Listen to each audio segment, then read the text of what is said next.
Manuel díxonos que saíra pola noite en varios locais moi coñecidos pola zona. Pon ali con as chavalas de contos. E depois chegou outra, tirou aquí, dixeron a ti tamén que ves. E tomamos os chirmes. Me cago na colonia, dixe, ven comigo, imos a outra opción. Pero, e non chegamos a un opción, non. Xa me deixo quedar o leire. Xa era o leire, que non estaba o leire, sí. Sí.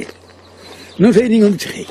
Tras saír do local, como facía moito frío, decidiu refuxarse nunha vivenda, pero ao arrimarse ao lavadoiro caeu dentro. Eu ali por mí non chovía, estaba o chisme era pequecho, pero mi comía ben.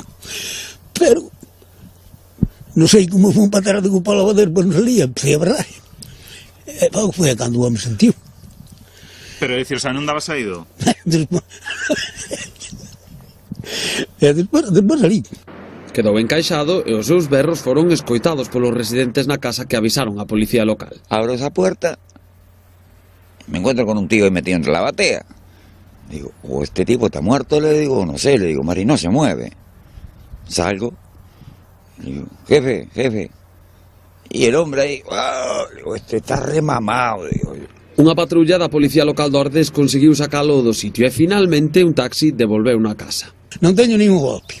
Bueno. Que raro que a miña cabeza non sei como non chas cagallada de repente que dos cacharrazos que leva o balde. Os axentes salientaron o humor co que o protagonista tomou o desenlace da situación, o mesmo bo humor co que nos contou como viron a súa particular aventura.